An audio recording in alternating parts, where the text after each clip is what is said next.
Good evening. How's everyone doing? Well today, thank you. Oh, good. Good, good. I'm pretty good too. I'm a little tired. I was on call last night and out a bit late. So hopefully I won't get a little too spacey during this evening together. Is anyone here this is their first time here? Just perchance? Oh, hi. You, the person who's online. Hi.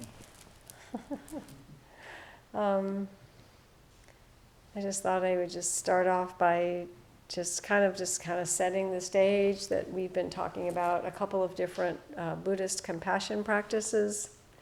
The first 3 weeks, we talked about the 7-point mind training, which included the practice of sending and taking, or tonglen. And then tonight we're going to talk about metta, which comes from the Theravada Buddhist tradition. So we'll talk about metta tonight and next week, and maybe a little bit the third week, not really sure yet.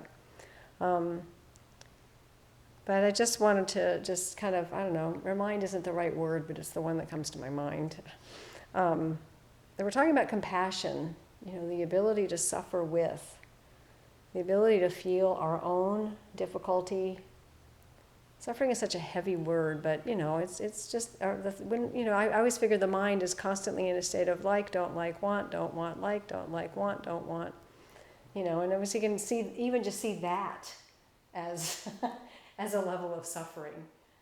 So we have a compassion for that mind that is just constantly, and the bigger things too. So suffering with, taking it in. And so to just kind of take 2 sentences to say what tonglen is, and just try to illustrate the difference between tonglen and metta, is that, at least as I've understood it, practicing it so far, tonglen is explicitly a practice of taking in the suffering of yourself and others. Usually we want to run away from it. We don't like it. We don't want it around. But tonglen is a practice of taking that, actually intentionally taking it in and transforming it through our heart, through our mind, through our practice, through our actions. And then, we visualize taking it in, and then we visualize breathing out, goodness and light. And but we're actually in that process of transformation. We're actually doing a lot of really hard work. It's not just a matter of visualization. I go, okay, check, that one's done. We're having to, when we actually breathe in somebody's suffering or our own suffering, we have to feel it. And we have to honor it, and then we can breathe it out as something transformed. Metta is kind of interesting, and in some ways I've been really thinking about this all day, like how different is it? How different is it? At least in my mind. But I guess for the purposes of just illustration, you're not deliberately taking in suffering. You're more like deliberately generating goodwill toward yourself and others. And I suppose that's kind of maybe a less direct way. I don't know if direct isn't really. I don't want to say one's better than the other because it's not. They come from different traditions, from different perspectives. I read somewhere, and I wasn't able to verify it, so I don't really know if it's true or not. But that in the Pali Canon, anyway, the Buddha said that it's impossible to truly take on another person's suffering. And that could be true. That could be true. If it's not impossible, it's certainly difficult. So we can probably agree with that. And so metta is a way of, what we can do is we can deliberately generate goodwill within ourselves and generate goodwill towards others, even towards people we don't like or maybe don't understand, like all beings. So I'm going to begin with a story. It's one of my favorite stories. It's very short. A lot of the stuff that I'm sharing tonight comes from a website called Access to Insight, which is a very thorough, from my understanding, very thorough compendium, I guess, of Theravada teachings. There's lots of stories and quotations from the Pali Canon and so on. But this story is about, it was related by the Theravada Buddhist teacher Thanissaro Bhikkhu, and he was writing about his own teacher, Ajahn Fuang. I'm not sure how to say that, but Fuang? Fuang? Anyway, whatever. So So Ajahn Fuang once discovered that a snake had moved into his room. Every time he entered the room, he saw the snake slip into a narrow space behind a storage cabinet. And even though he tried leaving the door to the room open during the daytime, the snake wasn't willing to leave. So for 3 days, they lived together. He was very careful, Ajahn Fuang was very careful not to startle the snake or make it feel threatened by his presence. But finally, on the evening of the 3rd day, as he was sitting in meditation, he addressed the snake quietly in his mind. He said, "Look, it's not that I don't like you. I don't have any bad feelings for you. But our minds work in different ways. It'd be very easy for there to be a misunderstanding between us. Now, there are lots of places out in the woods where you can live without the uneasiness of living with me." And as he sat there spreading thoughts of metta to the snake left. I just think that's so cool. Well, what would most of us do? Ah, snake! And we'd probably run and try to chase it away or try to harm it. He was just like, "Nope, dude, you and I, we're in different spaces on this planet." And so what I like about this story, I like it for a bunch of reasons, but what I like about it is that it illustrates the emotional quality of metta. The common English translation of metta is loving kindness or some variation, which in kind of our usual thinking of the phrase loving kindness might imply a desire to be more than we can be in all situations. So we might think that loving kindness means we always have to be there for other people, or that we have to cherish them, or we have to provide them with intimacy, nurture, protection, and so on. We might think that, especially in the West. We have kind of narrow ideas of love, in general, not always, not all of us. So on the one hand, this idea of feeling love for everyone can feel really good. What is it? There's some cartoon of, "I love everyone." I forget which cartoon. It just comes to my mind. I wish I could remember what it was, but it sounds really noble and it makes us feel good. But think about all the beings in the cosmos, not just humans. All the beings, which includes, obviously, the more than human world.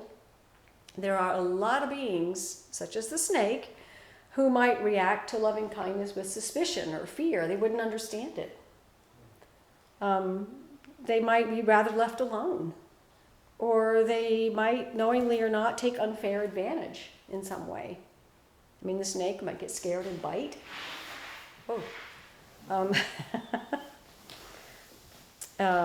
So we can probably think of examples in our own human interactions of where people misunderstand or beings misunderstand, or maybe they'd rather be left alone and so on. So in this way, metta understood strictly as loving kindness might not always lead to true happiness. Thanks, it startled me. Oh, what is that? But if we look at metta as more as an attitude of goodwill, that we hold no harm against another, just like Ajahn Fuang did with the snake, we can see that wishing the other person well, we can discover through practice that true happiness is something that each of us ultimately will have to find for ourselves.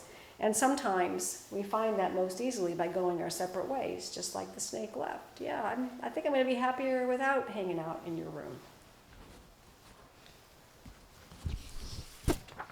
So a quotation from the Pali Canon, which I think is kind of interesting, is, may all beings free from animosity, free from oppression, and free from trouble, look after themselves with ease. So this is more the quality of metta. Look after yourself with ease. Take care of yourself.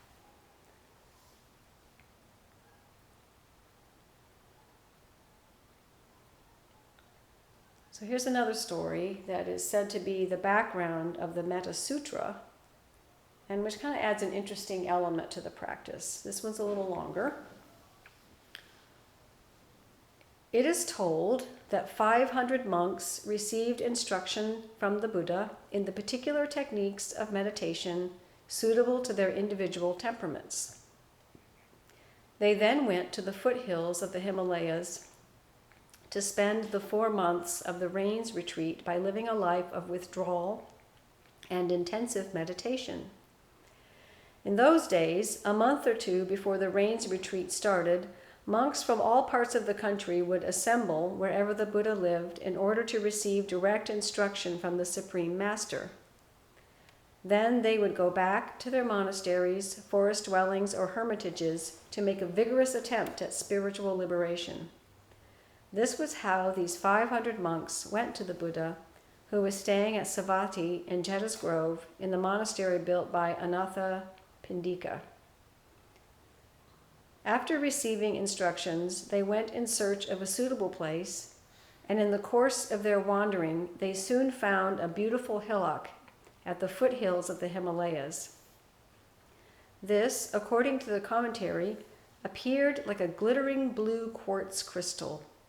It was embellished with a cool, dense, green forest grove and a stretch of ground strewn with sand, resembling a pearl net or a silver sheet, and was furnished with a clean spring of cool water. The bhikkhus were captivated by the sight. There were a few villages nearby and also a small market town, ideal as alms resort. The monks spent a night in that idyllic grove and the next morning went to the market town for alms. The residents there were overjoyed to see the monks, since rarely did a community of monks come to spend the retreat in that part of the Himalayas.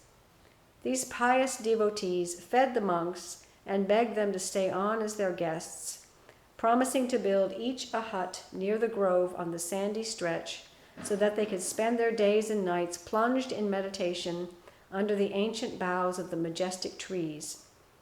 The bhikkhus agreed, and the devotees of the area soon built little huts in the fringe of the forest and provided each hut with a wooden cot, a stool, and pots of water for drinking and washing.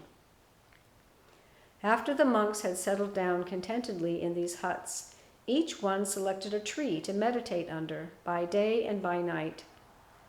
Now, it is said that these great trees were inhabited by tree deities who had a celestial mansion built, appropriately using the trees as the base. These deities, out of reverence for the meditating monks, stood aside with their families. Virtue was revered by all, particularly so by deities, and when the monks sat under the trees, the deities, who were householders, did not like to remain above them. The deities had thought the monks would remain only for a night or two and gladly bore the inconvenience. But when day after day passed and the monks still kept occupying the bases of the trees, the deities wondered when they would go away. They were like dispossessed villagers whose houses had been commandeered by the officials of visiting royalty, and they kept watching anxiously from a distance, wondering when they would get their houses back. These dispossessed deities discussed the situation among themselves and decided to frighten the monks away by showing them terrifying objects, by making dreadful noises, and by creating a sickening stench. Accordingly, they materialized all these terrifying conditions and afflicted the monks. The monks soon grew pale and could no longer concentrate on their subjects of meditation. As the deities continued to harass them, they lost even their basic mindfulness, and their brains seemed to become smothered by the oppressing visions, noise, and stench. When the monks assembled to wait upon the senior-most elder of the group, each one recounted his experiences. The elder suggested, "Let us go, brethren. Let us go to the Blessed One and place our problem before him. There are 2 kinds of rains retreat, the early and the late. Though we will be breaking the early one by leaving this place, we can always take upon ourselves the late one after meeting the Lord." The monks agreed, and they set out at once, it is said, without even informing the devotees. By stages they arrived at Savatthi, went to the Blessed One, prostrated at his feet, and related their frightful experiences, pathetically requesting another place. The Buddha, through his supernormal power, scanned the whole of India, but finding no place except the same spot where they could achieve spiritual liberation, told them, "Monks, go back to the same spot. It is only by striving there that you will effect the destruction of inner taints. Fear not. If you want to be free from the harassment caused by the deities, learn this sutra. It will be a theme for meditation as well as a formula for protection. Then the master recited the Karaniya Metta Sutra, the hymn of universal love, which the monks learned by rote in the presence of the Lord. They then went back to the same place. As the monks neared their forest dwelling reciting the Metta Sutra, thinking and meditating on the underlying meaning, the hearts of the deities became so charged with warm feelings of goodwill that they materialized themselves in human form and received the monks with great piety. They took their bowls, conducted them to their rooms, caused water and food to be supplied, and then, resuming their normal form, invited them to occupy the bases of the trees and meditate without any hesitation or fear. Further, during the 3 months of the rain's residence, the deities not only looked after the monks in every way, but made sure that the place was completely free from any noise. Enjoying perfect silence, by the end of the rainy season, all monks attained to the pinnacle of spiritual perfection. Every one of the 500 monks had become an arhat. Indeed, such is the power intrinsic in the Metta Sutra. Whoever with firm faith will recite the sutra, invoking the protection of the deities and meditating on metta, will not only safeguard himself in every way, but will protect all those around him and will make spiritual progress that can be actually verified. No harm can ever befall a person who follows the path of metta. What do you think of that story? I mean, I think it's kind of crazy in one way. I mean, like, really? All I have to do is, recite metta? And it's like a force field. But I think that's what the teachings are telling us, that at least on one level. I don't know. What does anybody else think? You don't have to think anything, but I just think it's really interesting, this element of protection. But, I think it's kind of interesting to reflect on, what are we protecting from? Ourselves? Others? How do we take this story literally? I think we do on one level. I kind of like the idea of tree deities, even though I've never seen one, but I like knowing the idea that they might be around. I don't know. I mean, we're not going to figure it out. That's not the whole point, or analyze it. But it's an interesting story to reflect on. And so we're going to learn the Metta Sutra the way I learned it a long time ago from Chosen Bays. And so I have some copies here. I think there's some different translations. Maybe, I think there should be enough. I think I made 10. And there's one online. If the online person, it should be online.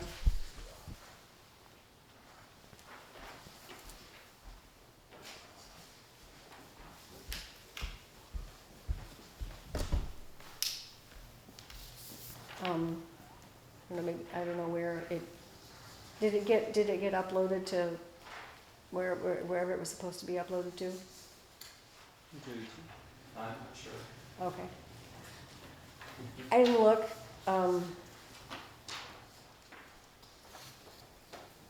Yeah, I sent it to Buddha Eye Office, I think on Monday, so hopefully, yeah, Monday or Tuesday, the latest. Okay, yeah. So this is chanted in a specific way.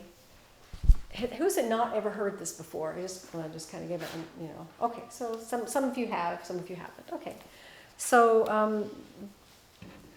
and we'll go through it a couple of times. So there's dots under some words, and there's dots over some words, and there's underlines under some words. So when there's a dot under a word, your voice goes down in pitch. So for instance, the first line, "This is what should be done." So that's when we have a dot underneath, our voice drops. And then when there's a dot above, your voice goes up.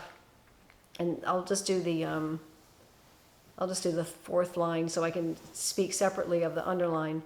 Let them be able and upright. So that when there's a dot above, your voice goes up. And then the underline is where you just draw out the word just a little bit. By one who is skilled in goodness. So we can go through this. I mean, we're not gonna. This is not a performance, right? So I want you just to, we'll do it. We'll go through it really slowly, and maybe we'll do it a couple of times. And I think it's good to go through it slowly, not just to learn it a little bit, but also to let it sink in. Okay. Do you want to maybe ring a bell to start, Joichi? Just like once, just to get us on something.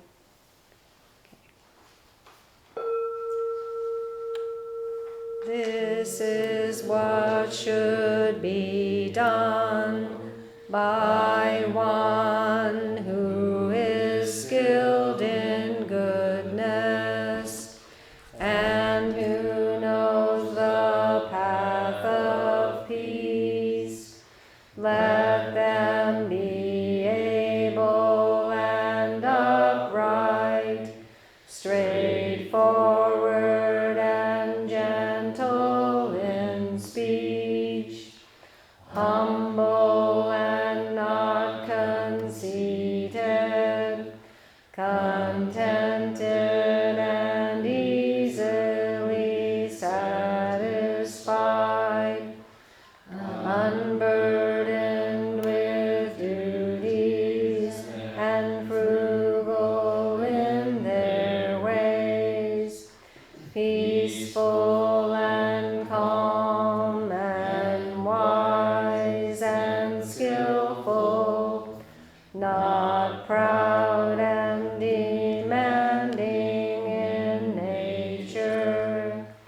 Let them not do the slightest thing that the wise would later reprove, wishing in gladness and in safety.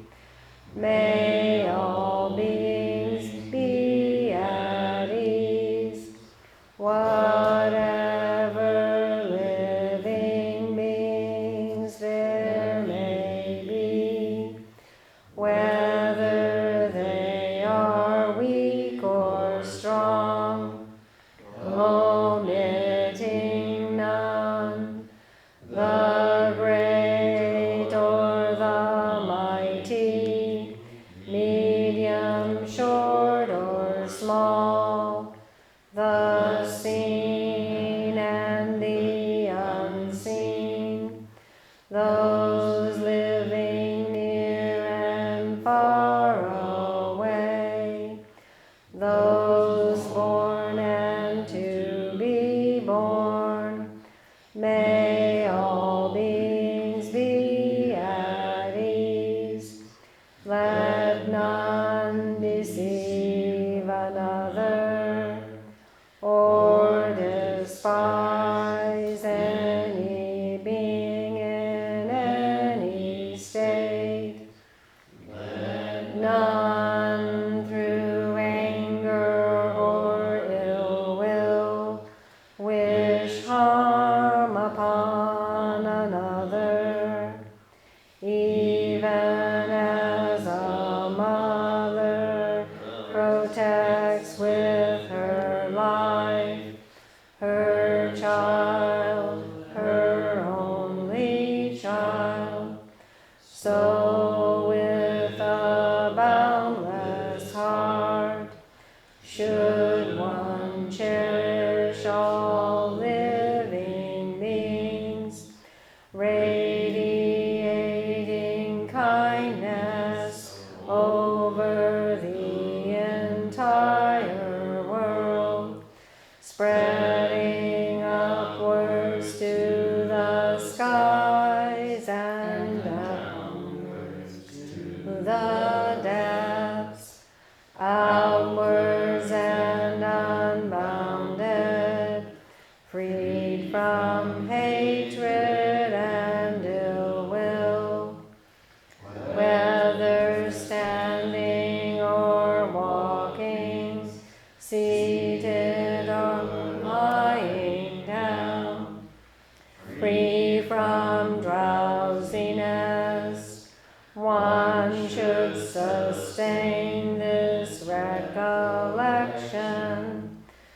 This is said to be the sublime abiding, by not holding to fixed views, the pure-hearted one, having clarity of vision, being freed from all sense desires, is not born again into this world.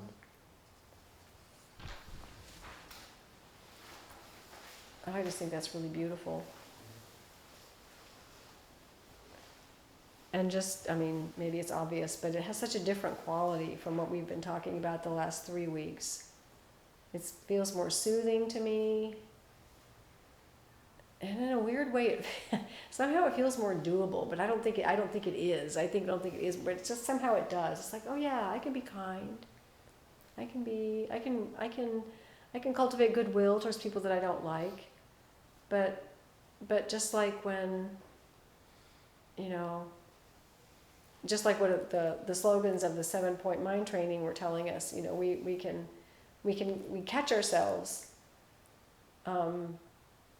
being angry or feeling feeling like we want to harm somebody or something, and so this can oh wait, no, I don't have to do that. So wishing goodwill even towards beings that we don't like. Does anybody have any other kind of thoughts about this, or have any place that it touched in you, or any experience you had in your body while chanting it?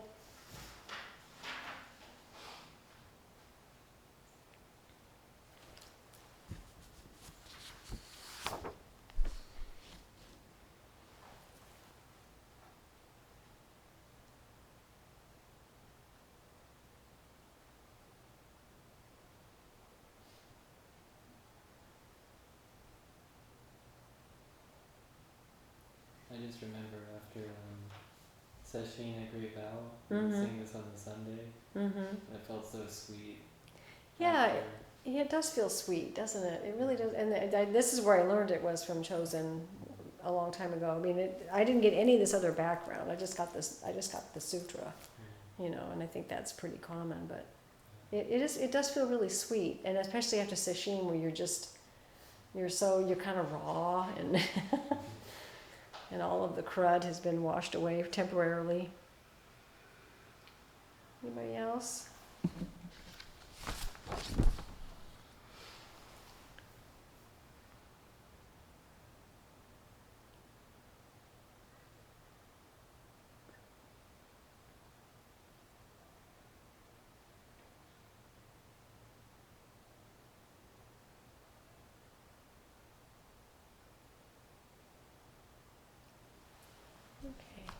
Well, it's okay. We'll have another week on this, or another session on this.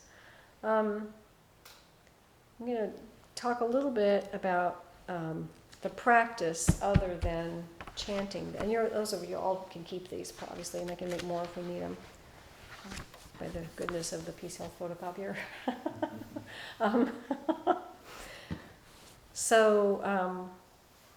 There's a particular way to practice, and we'll do a little bit more of this next week, but it's interesting because metta is, in one version of it, it's a visualization.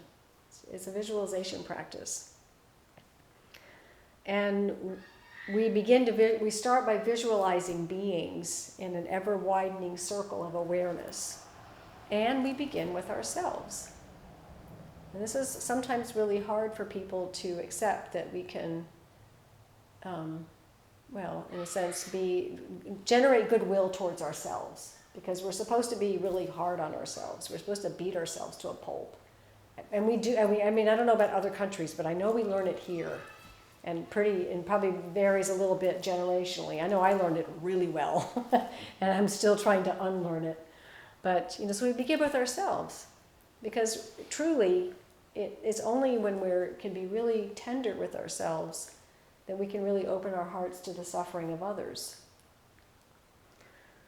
So metta means imagining as clearly as we can the people towards whom thoughts of love, goodwill are to be projected or spread. For instance, this can be hard for some of us. You might imagine a parent and visualize, say, your mother or your father's face, very happy and radiant. Part of me goes, even if they never were, you can you can kind of imagine what it would be like, and project the thought towards that visualized image, mentally saying, may you be happy, may you be free from disease, may you be free from trouble. You can use whatever kind of thoughts come to your mind. May you enjoy good health. This next little bit is kind of interesting, and this might get back to the sort of the good luck charm almost aspect of metta that was mentioned in the story. I mean, I don't mean to say it that, I mean, that sounds kind of pejorative. I don't mean it that way, but just using it as a power to protect ourselves. So radiation, it's like radiating thoughts outward. It means projecting certain thoughts, promoting the well-being of others. And so the teachings say that a metta thought is a powerful thought force. Like a power, you have to, I don't know that it's that way yet for me, but sometimes I can feel that, like you feel the energy of your own thoughts going towards something. And the teaching is that it can actually affect what has been willed. If I can see someone suffering and practice metta for them, I don't really know if that's having an effect, but the teachings say that it can with enough practice and with enough good intention. I mean, I'm sounding like I'm doubting, and I guess I kind of am a little bit, but I'm also want to holding it out as almost a practice of faith, if you want to work with this. So this one writer says that wishing well-being is willing, and it's a creative action, kind of like when we learned in the 7-point that learning to respond creatively and differently to our own thoughts and our own sort of habitual reactions to things. And then it goes on to argue, which is fair enough, that so much stuff in our life has come out of somebody's thought. I mean, who designed this hall? It came out of the design for it, the way Kogan did the door frames. They weren't manifested by mere thought alone. But he designed this, or it was designed, I think maybe Adrian did too, I don't remember, but computers. Somebody imagined that this thing called a computer and a screen and this thing called Zoom, what would it be like if, what would it be like if we could have, nobody would have to leave their homes and we could do everything we wanted to do on a computer. I mean, it just, that doesn't necessarily sound good, but, it's like what would happen if? That's sort of almost like one of the driving questions of humanity. What would happen if I took this round thing and picked it up that way and pushed it? Oh my God, look, it rolls. What would happen if I had put something on top of it? I mean, just one thing after another. So what would happen if we all spent time generating thoughts of goodwill towards everyone? Even a snake.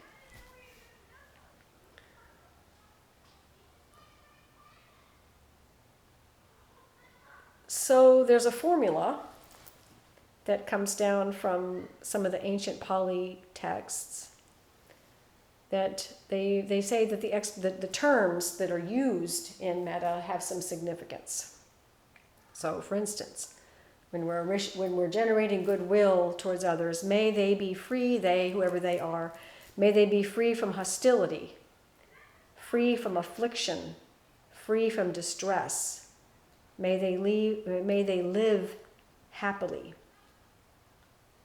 So, free from hostility could mean absence of hostility, whether aroused on account of oneself, we get hostile towards ourselves, or others, or on account of oneself because of others, or of others because of oneself or others. You know how that all goes. It's never just a one-way street. So one's anger towards oneself might take the form of self-pity, remorse, guilt. It can be conditioned by interaction with others. Hostility combines anger and enmity. Free from affliction is a wish to be free from pain and physical suffering. Free from distress means the absence of mental suffering, anguish, anxiety. All of these things go together. We know from how the Buddha taught about the 5 skandhas, how the different parts of ourselves relate. All of these things relate. So the hostility, affliction, distress, all these things can combine and sort of they're each like pouring gasoline on one another. So it's only when we're free from hostility, affliction, and distress, according to the teachings, that we can live happily. And we conduct ourselves with ease and with happiness.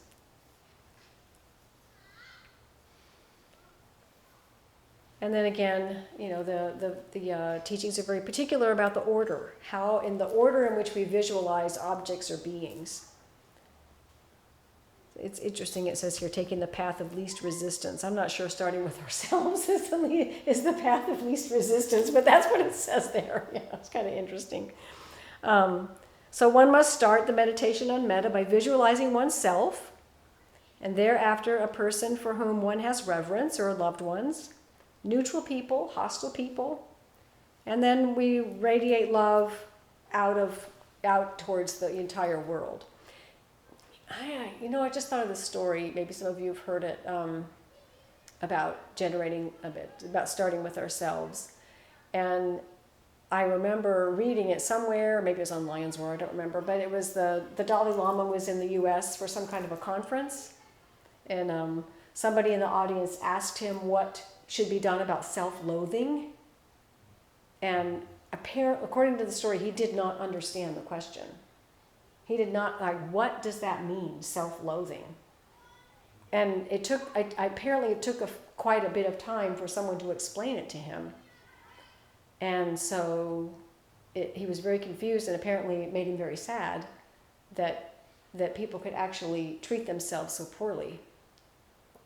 So it occurs to me then, if we're starting with ourselves, there's an assumption that we don't do that. We don't loathe ourselves for various reasons, that we actually are trusting ourselves as a container where we're going to start with ourselves. It's the only place we can start, but we're not going to keep it. We're not going to hoard it. We're going to send that goodwill out to everyone. So that's just something that I just kind of thought about. This whole idea of, that inner critic and all of that, we got to somehow route that out of our culture. I think it's going to take a while. But it's a really good thing to practice with.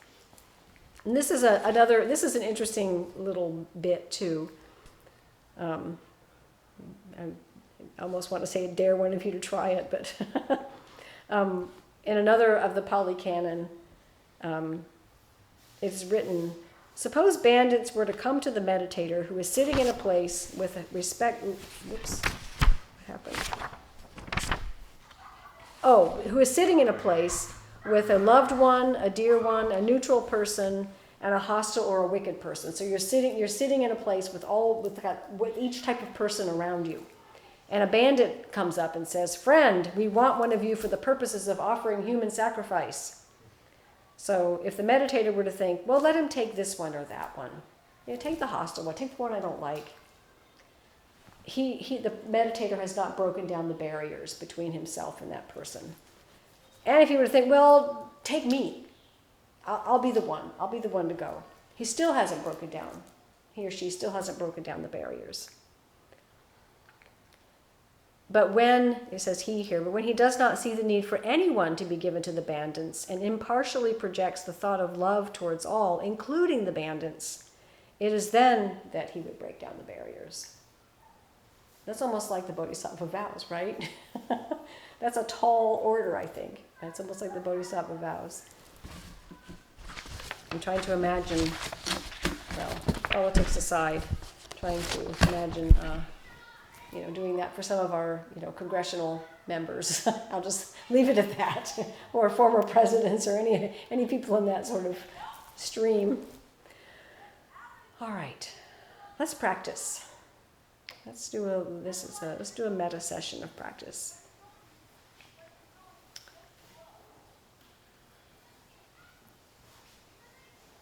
So sit as you would in Zazen, just settling into your body, taking some breaths. keep your eyes closed if you like.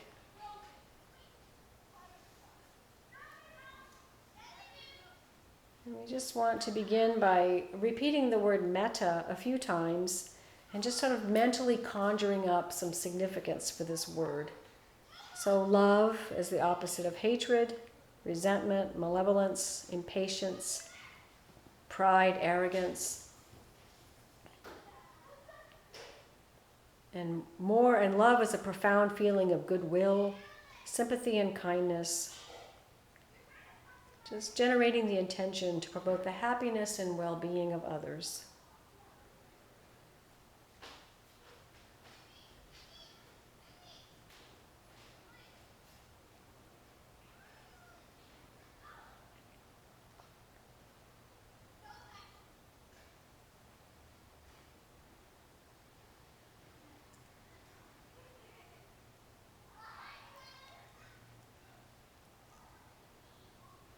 And then begin to visualize your own face in a happy and radiant mood. If your mind tries to show you otherwise, or if it defaults to some kind of a critical image, just do your best. That's all you can do. Do your best to see your face, maybe looking in a mirror. It's happy, radiant.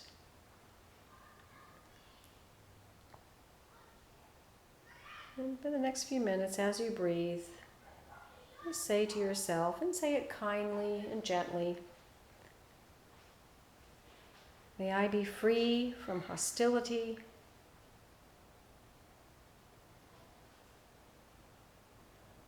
free from affliction,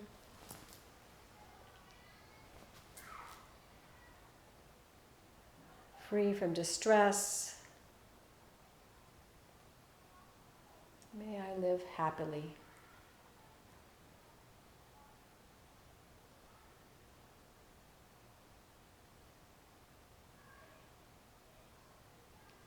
You can use other phrases if you like, things that may resonate with you in this particular moment. Phrases that I learned originally: may I be free from fear. May I be peaceful and at ease.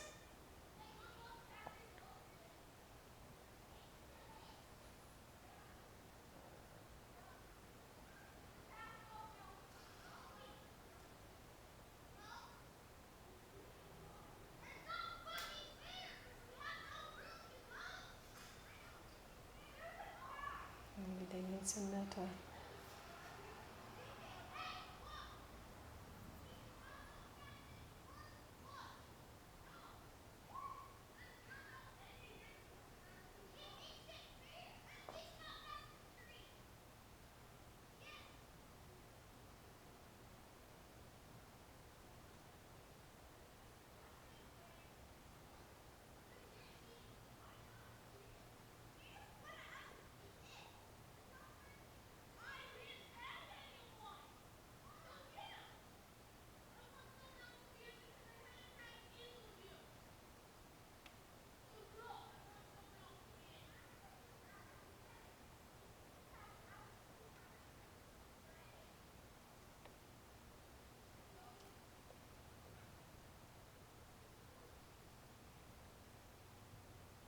As you suffuse yourself in this way, maybe tonight this is more of a intention. Just be curious. Just allow yourself to fill with this positive thought force. Maybe visualize yourself as a filled vessel. The contents of kindness and compassion and goodwill, just filling and ready to overflow in all directions.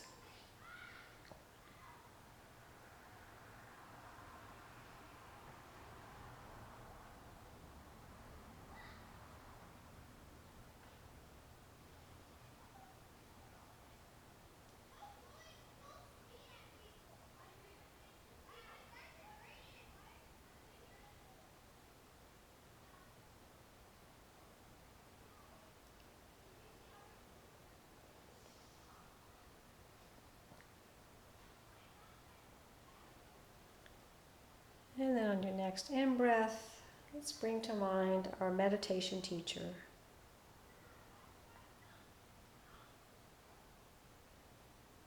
See him in a happy frame of mind and project the thought, may my teacher be free from hostility, affliction, distress. May he live happily. Or again, may he be free from fear. May he be peaceful and at ease.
And then next, bring to mind other beings whom you revere or are to be revered. Monks, perhaps, or other teachers, parents, elders. Just maybe one or two, and as they appear in your mind and your heart and arise in your consciousness, just wish for them to be free from hostility, affliction, free from distress. May they live happily.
And then begin to visualize or sense their presence or whatever way feels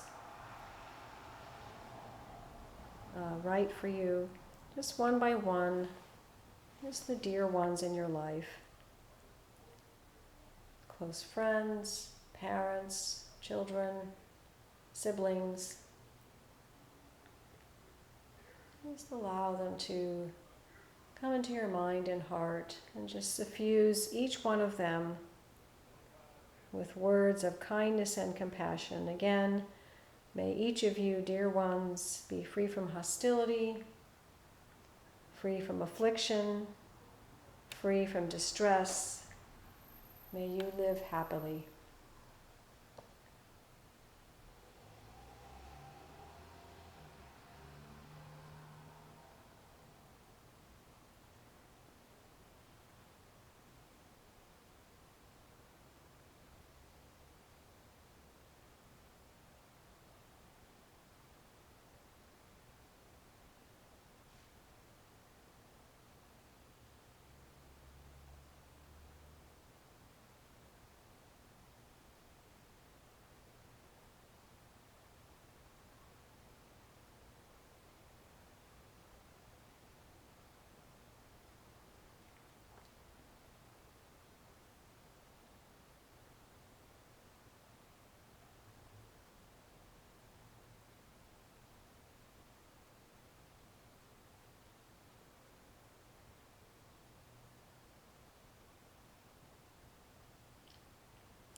next in-breath, begin to bring to mind sort of neutral people. People for whom you don't have any particular like or dislike. Maybe someone you don't know well. Maybe that person you pass regularly in the street.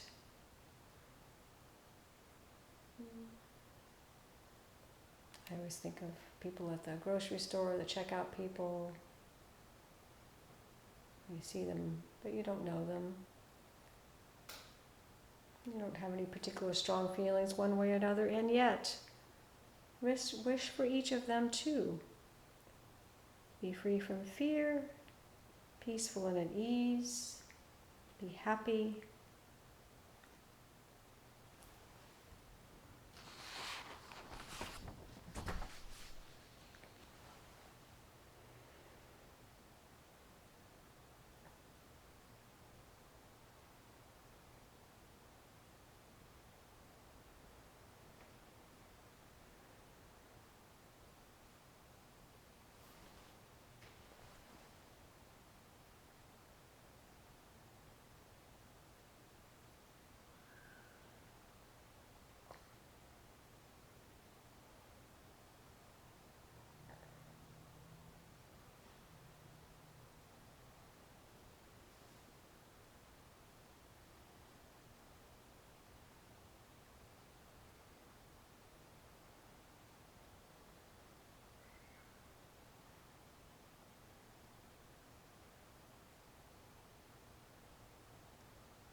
And finally, on our next in-breath, we can begin to visualize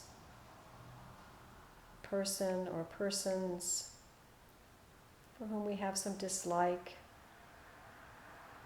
hostility,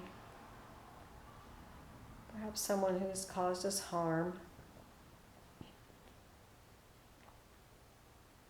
It can be somewhat abstract, like in the news or something. It can be someone closer to you.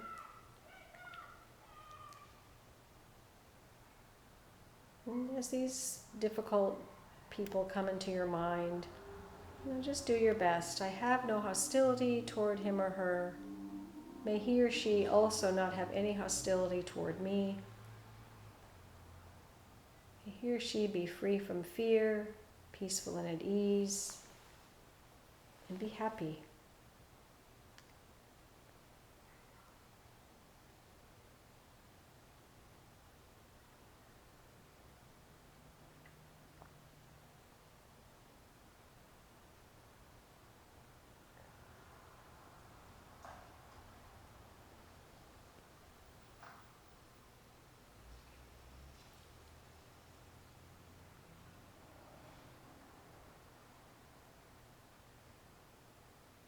It may be important to mention that practicing metta for difficult people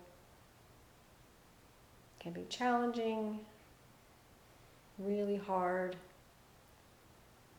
and it's important to understand that it's not about forgiveness per se,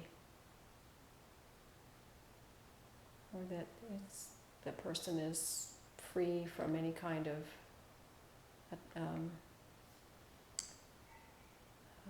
apology or atonement or anything like that. But we do want them to be free from their suffering, which may have caused them to inflict suffering on others. And it also helps to, if we have a particularly difficult person in our lives, it also helps to loosen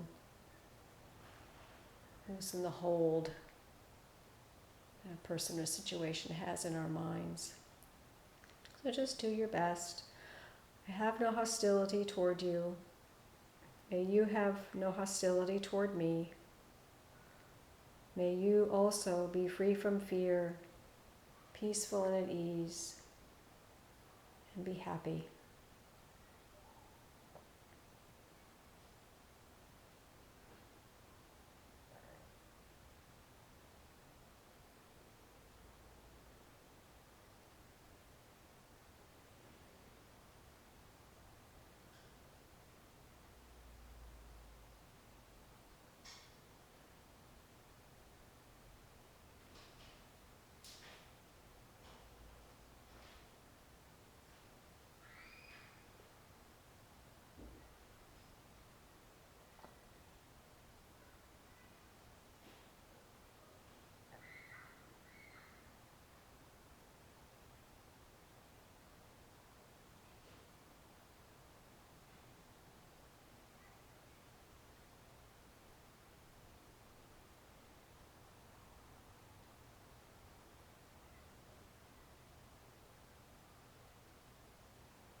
Okay, so just end the meditation, maybe take a few deep breaths. Just bringing yourself back, working at any physical kinks.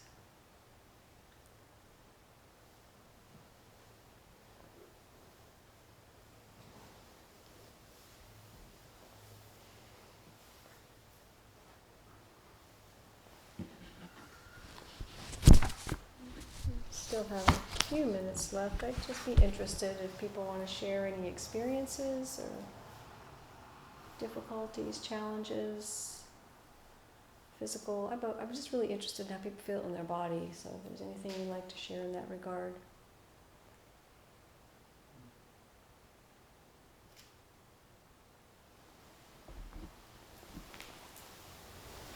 I find when I'm grumpy, I don't want to have compassion. Mm-hmm. Yeah. It's like once you're sort of like on the track, then it feels like quite naturally the step after the step. But that initial leap, I wonder if you have any. Yeah, I mean, I feel that sometimes, you know. I think for me, when I just have to kind of maybe just take a step back and go, okay, I just need to deal with my grumpiness or whatever, and not make it go away necessarily, but just let myself feel it. Maybe take a little walk, you know, just kind of, at least for me, those kinds of feelings they're telling you something, probably. They're telling you maybe that you need to do something to take care of yourself, at least for me, and just taking a moment and, you know, hopefully it'll dissipate. But maybe just practicing for yourself for a little while and just leaving it at that. I mean, that might be the best thing to do if you're really feeling in a funk.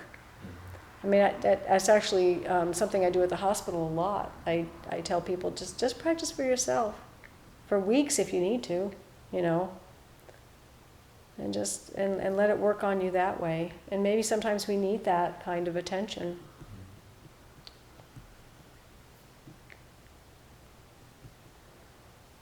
I'd like to share. Mm-hmm. I work at Walmart as a door greeter. Mm-hmm. I'll tell you, that is a beautiful, beautiful opportunity to practice exactly what you're speaking about. I bet. Oh boy, I bet you. Yes, I like to joke that I get paid to get yelled at. Wow. Um, Yeah, and how do you not like internalize all of that? I mean, Right. It's very much this practice because, when somebody comes and yells at me, I can feel that feeling sometimes rise up of like, why are you treating me like this? Or like I'm upset with you or what have you. Sometimes it comes, sometimes it doesn't. And I see this arise in my coworkers as well. And I can see that temptation arise to react like, well, screw you. right. But also there's this caring that arises, and with a consistent practice and intentionality, doing much what you're describing, of caring for where they're coming from, because I'm sure they've got 101 things that they're grumpy about in their life too. So Yeah. why throw gasoline on the fire, right? Yeah, that's so interesting, because I think we always have a tendency as humans most of the time to match what's offered to us. You know, like, so somebody yells at you, you're like, well, fuck you, oh, yeah, you know, and then it just, you know, God, it's like, this is an awful story, but it wasn't too long ago where there was a shooting somewhere in Springfield. It was because it would start out with a road rage, and then two guys just got into a fist fight, and then somebody got shot. You know, it's just because you can't break it. You get into that spiral of energy, and it, just like you say, you know, and we're all just like, I feel like I've been using this analogy a lot lately, this game of whack-a-mole, you know. If you remember the old Windows game whack-a-mole, you know, boom, no, pops up over here, boom, no, pops up over here. If I may, playing off of that, yeah. this practice that you've offered us then becomes a practice for when we're in these moments to use that moment as a transformation, so that our response is no longer mirroring, like you say, but there then opens up that space where we can sever that cord. Right. Yes. Yes. So next time someone yells at you, someone yells at you at Walmart, how will you do that? Yeah, well, that's the challenge. Isn't Yeah, it? of course it is. Yeah, no, totally, because we're so reactive, you know, and it's like the amygdala in our brain, the fight, flight, or freeze, it gets triggered so fast. You know, it's like immediate, you know, boom. I find that the way that I like to handle it is, one, wish them a lovely day. Yeah. And then two, tell whichever, if the yelling was directed at a coworker, to remind them that I appreciate and value them as a person. Because you can see somebody sort of up whenever they get yelled at, and then they're going to start bringing that to the people around. Right. That's no good. Yeah, interesting. Yeah, any kind of public-facing role like that is really, really challenging. I used to be a phone tech or a semantic. Oh my God. I got yelled at so much. I didn't have to see their face, fortunately, but I did get yelled at a lot. What a delightful challenge. Yes, it was a delightful challenge. Oh, we're losing our candles, huh? Mm-hmm. Anyone else? That's a great example. What was her name? Milo. And Yes. you're Anyu? Anyu, yeah. A pleasure. Yeah. Anyone else? Well, I invite you to practice with it this week. And just, with each widening circle, it can just be simple as, free from fear, peaceful, and at ease. You can keep it just to those two phrases.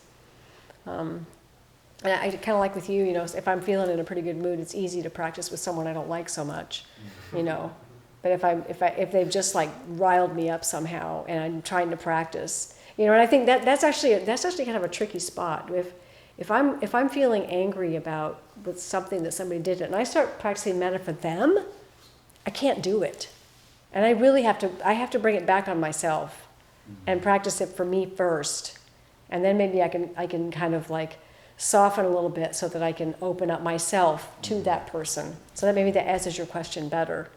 Yeah. So if I'm, it's like hard to offer. Yeah, hard to offer it if you're just not feeling it yourself. What you have to offer is what you have to offer is crap, and that's what you really want to. What you really want to give them is crap, right? You really want to say, ugh. It's like all you can ever offer is what's inside of you. Yes, exactly. Yeah, totally. And I think, that's probably the best stated way of why we practice with ourselves first. Because all we can offer is what we have within us. And if we have anger and hostility within us, that's all we're going to offer to others. Like these people at Walmart, they're probably, everybody's suffering in some different way or another. We can't criticize people, but, there's a lot of, there's just a lot out there. So thank you for that. I mentioned last week, for those of you who were here, that I was going to print those little slogans, those 5 that we worked with, and I remembered to bring them this time. So if you want them to practice with, and maybe some of these actually can be helpful for for metta, don't be so predictable. Don't always do the same thing every time. Work with your biggest problems first. Yourself. Rather than you're my problem. No, I'm my problem. This kind of thing. So I can just leave these here, and you can pick them up afterward. Anything else? Okay, well, I'll just close then. Buddha.